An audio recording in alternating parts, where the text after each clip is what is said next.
Well, welcome. My name is Dr. John Lippum. I am Associate Professor of Surgery and Chief of the Division of Upper GI and General Surgery. I'm also Director of the Digestive Health Institute at USC.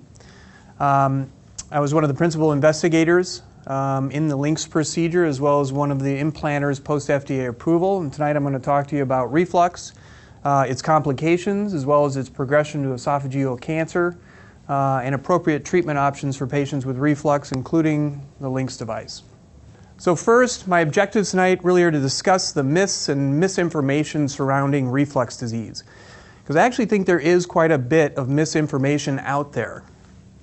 I'd also like to shed some light on the etiology of reflux. I think most people in the audience think that this is just acid reflux, that somehow there's a problem with the acid in your stomach. But as you'll see by the end of tonight, that's really not the case. We're going to talk a little bit about the progression of GERD, or the complications of GERD, as well as esophageal cancer, and then talk about treatment options.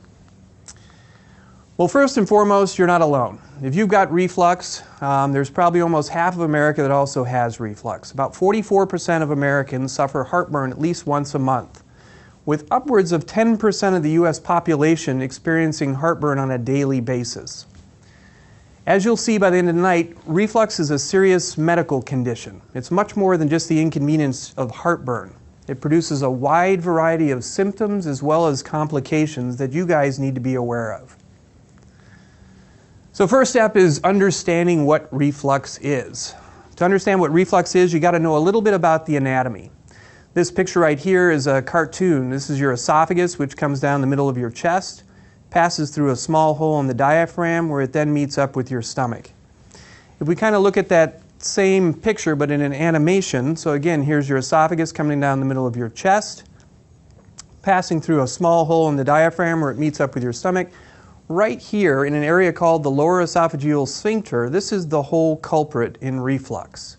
This valve right here is supposed to be a one-way valve. So when this valve is working, it stops any of the gastric contents from coming up into your esophagus. The valve is supposed to open when you swallow to allow food into the stomach.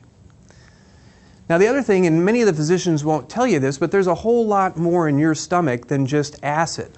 I think the majority of Americans will think that the only thing in their stomach is acid and food. Well, that's not true. What's in your stomach is actually acid, something called pepsin, which is a very powerful digestive enzyme, bile, as well as pancreatic enzyme. This is what makes up the gastric fluid. So the next question I usually get asked is, why is the valve weak? What did I do? Is it something I ate? Is it something I did as a child? Well, the most honest answer I think anybody's going to give you, and you heard it here first, is we don't have a clue. In fact, nobody has a clue. If somebody offers you an explanation for it, they're really just blowing smoke, because the etiology of this is really unclear. We do know that it does tend to weaken over time. So the good news is, if you've got reflux now, it's just going to get worse as time goes on and that valve weakens even further. The other thing we do know is it does tend to run in families. So there is a genetic component to this disease. I've got one family of 7 sisters where I've operated on 6 of them for bad reflux. There's also a strong association with hiatal hernias. And what a hiatal hernia is when part of the stomach herniates up through the diaphragm into the chest. There's a natural hole in the diaphragm that the esophagus passes through to meet up with the stomach. That hole in the diaphragm is supposed to be the same size as the esophagus. Again, for unknown reasons, that hole in the diaphragm stretches out, which allows part of the stomach to herniate up into the chest. That's called a hiatal hernia.